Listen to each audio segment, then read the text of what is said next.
Happy holidays. Happy New Year, everybody. It finally feels like the new year is upon us. Last week was just kind of strange. We had New Year's Eve. We had New Year's Day on Thursday. The second fell on a Friday. But all of that was really a national holiday. A lot of businesses were shut down. So it does feel like we are in the driver's seat for 2026. Exciting things are happening in our front at Sukup Real Estate Services. Two different big things for us. We actually transitioned to our brokerage to eXp Realty. We are now the Sukup Group powered by eXp Realty, and actually officially closed on our warehouse yesterday, where we will house our office, as well as we've got a couple of other warehouse use tenants in there. So exciting start of the year, and honestly excited to get that all behind me and get rocking and rolling. Some sad news, in our world here in Northern Colorado. I was actually just talking with a client who finally able to catch you on the new channel. Yes, sir. Thank you for joining.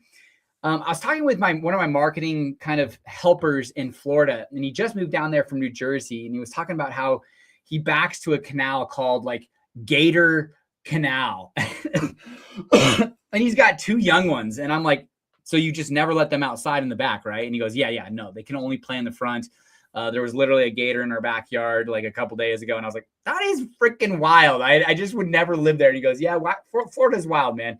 But each place has kind of their own deal. And we kind of had mentioned how in Colorado, we've got mountain lions. And, very sad to see last week, January 1st, there was a confirmed mountain lion death caused by mountain lion. And I believe there was 2 mountain lions that ended up being euthanized because of that.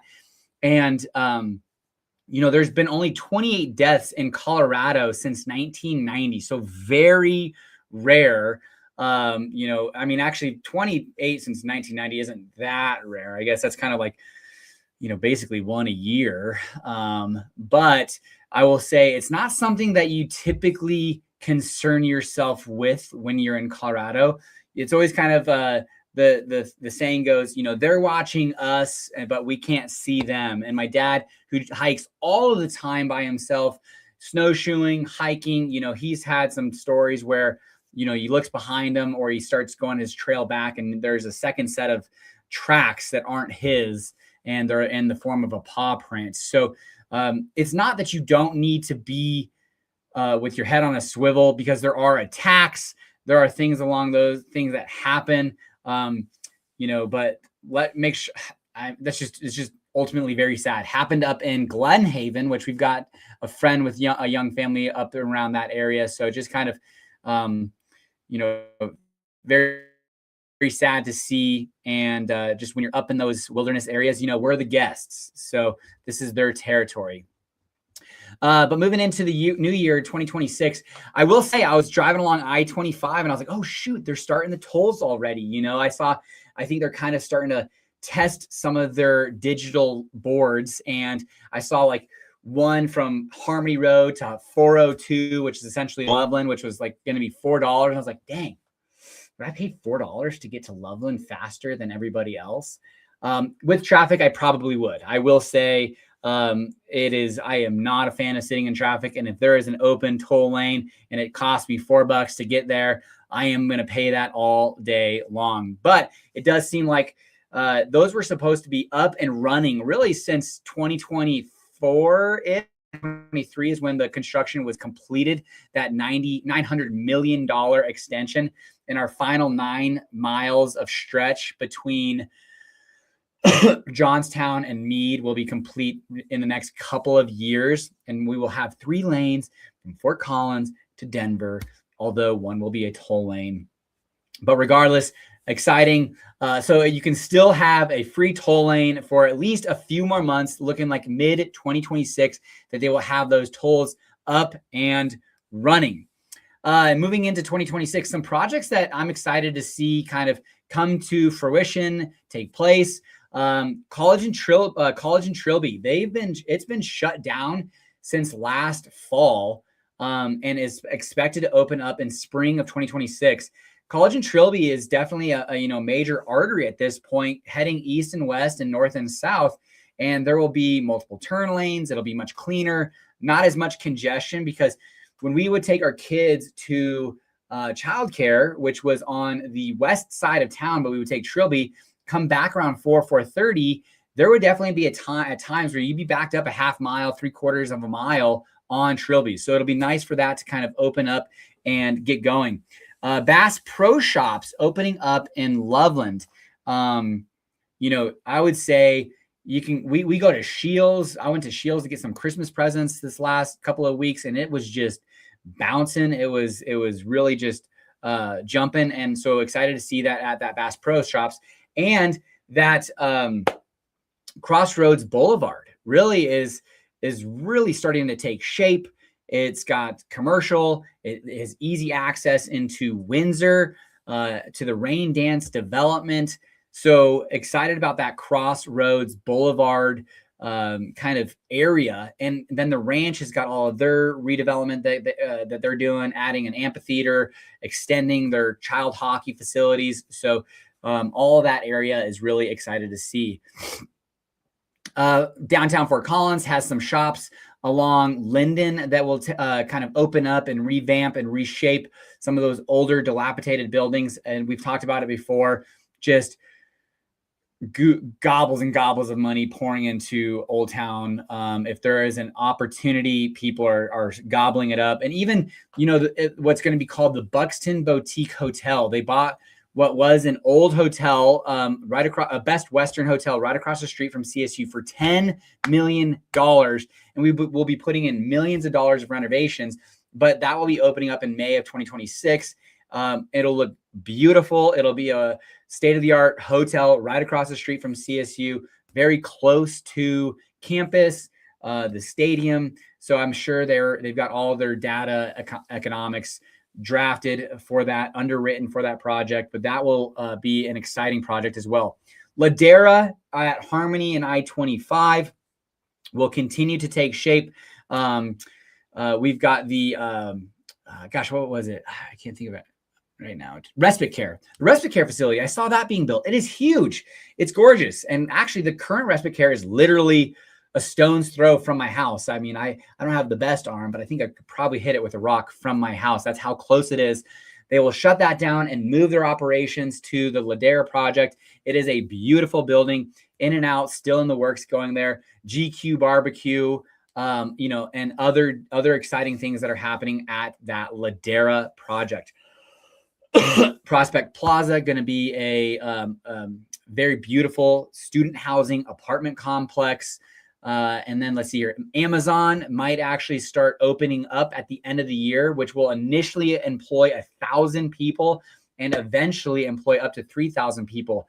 And USDA, which is a major deal, depending on how many people actually relocate to the Fort Collins region, because I know there's like 3 or 4 areas where the USDA is relocating, but they're relocating 2,600 employees from Washington, D.C., scattered throughout like Raleigh, Fort Collins. And so they should actually take that relocation, and that should take place in 2026 as well. I did see a question at the end. If you have time, have discussed with Izzy coming out in April, May to look at new builds. Do you have pre-chance to know the fiscal years for the builders out there? Great question. A lot of those fiscal years are kind of in the November, December time period, specifically Lennar, I think Dreamfinders as well. So they kind of go in line with that calendar year, but not all of them, that's for sure. And, Hartford, a local developer, their fiscal year kind of runs in tune with the calendar year as well. We just bought a new build as a rental, literally closed on it in the second week of December, and they were just giving it to us. They were just like, how can we get this thing closed by the end of the year? But great question. I would say I'm doing a market update on this same channel, 2:30 today. So I know that's probably way too much YouTube and way too much of me to see and all in one day, but that's a great question. But I can definitely provide some more information on that. Let's keep rocking and rolling. The flu season is surging in Colorado. It's worse than last year, data says. I will say I've got a lot of friends. I've got a lot of people that I know who've gotten sick over the holidays. Myself, I got sick the Wednesday or Tuesday before Christmas, and it is so easy to tell when I'm sick. I sound like a frog. Janae's mom is not afraid to tell me I sound like a frog. And I'm finally getting to like the very, very, very tail end of that sickness. But I will say it is just that time of the year, even though we've had just a stupid crazy warm January and December. I mean, seriously, people are golfing every single day. It is another beautiful day today, a little bit windy, but people are staying inside a little bit more, but even though you're able to get outside a ton right now, but just take care of yourself, wash your hands, know that is taking place and happening. Spock talking about wildlife a little bit more. The federal officials are talking about taking over our wolf management from Colorado. There was a law that was passed. We have to reintroduce a certain amount of wolves over time. that is given by the Colorado Wildlife Department, and it's not doing its job. So the U.S. Fish and Wildlife Service can take that over. I mean, talk about. That is something that I am not a fan of. I think it is just a distraction. I think there are so many other things that we could be paying attention to. But that's, not, I don't have much of a say in that.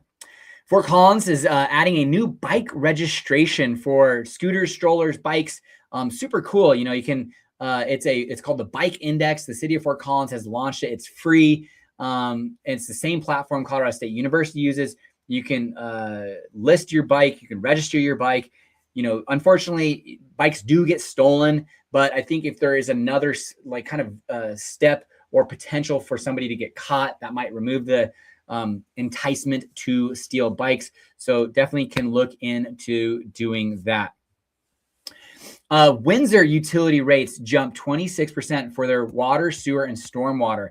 They have got to build out a 24-inch water line beneath 15th Street, as well as replace of their aging wastewater treatment facility.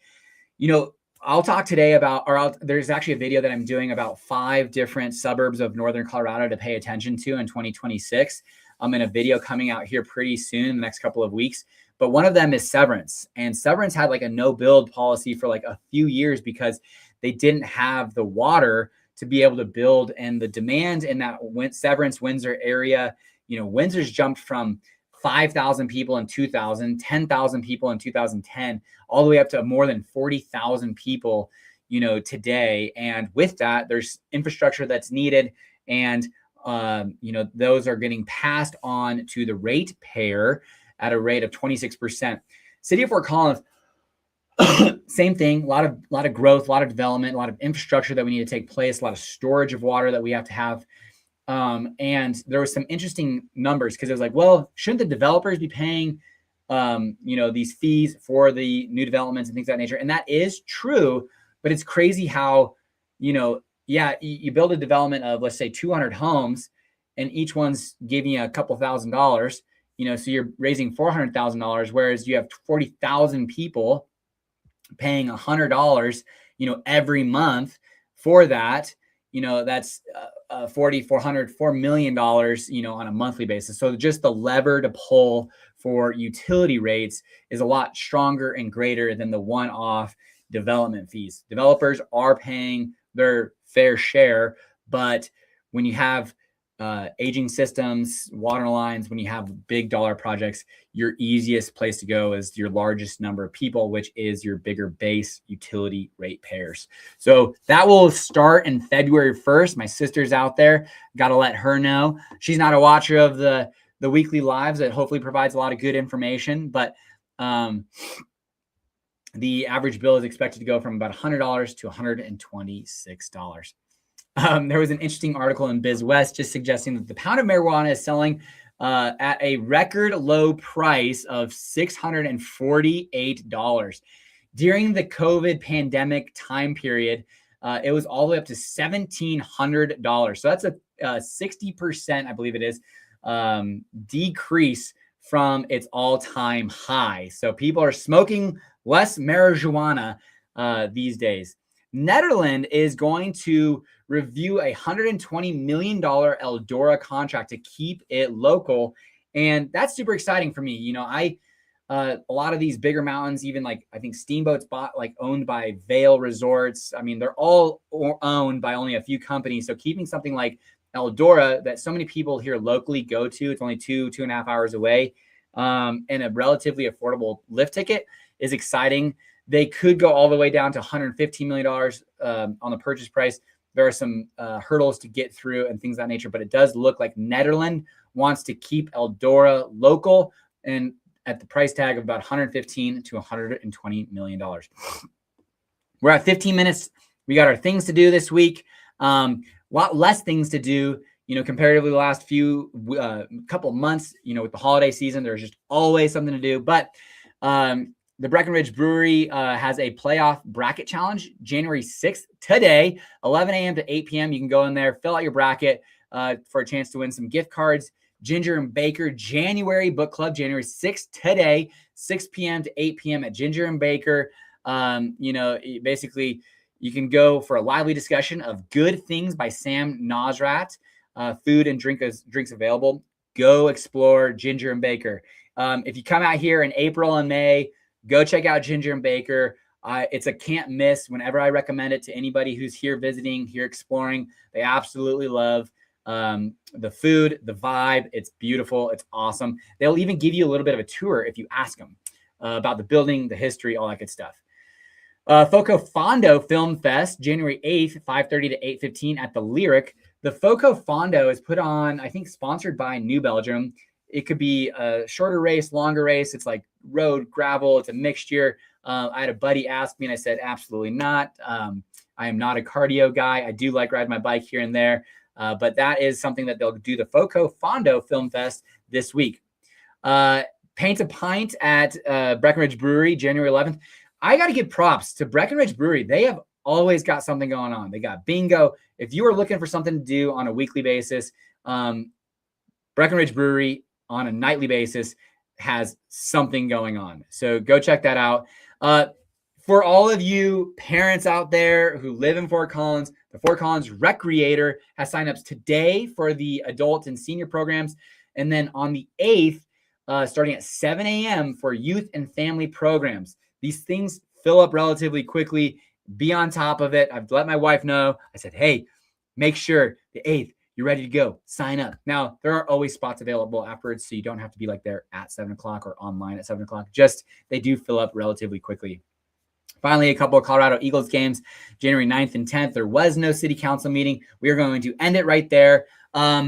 Again, I'll finish this. You had a question. Fiscal years, I would say a lot of those do tend to kind of coincide with the year end, but we have a lot of builders out here. Richmond Homes, we've got DR Horton, we've got Lennar, Dream Finders, local ones with Hartford. We've got Brightland.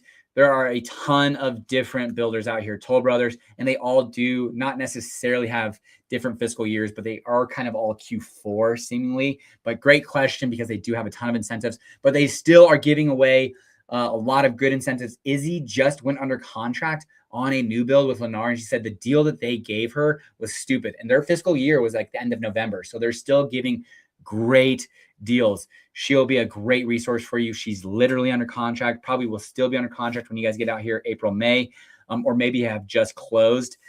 She'll be a great resource for you. Thank you for watching.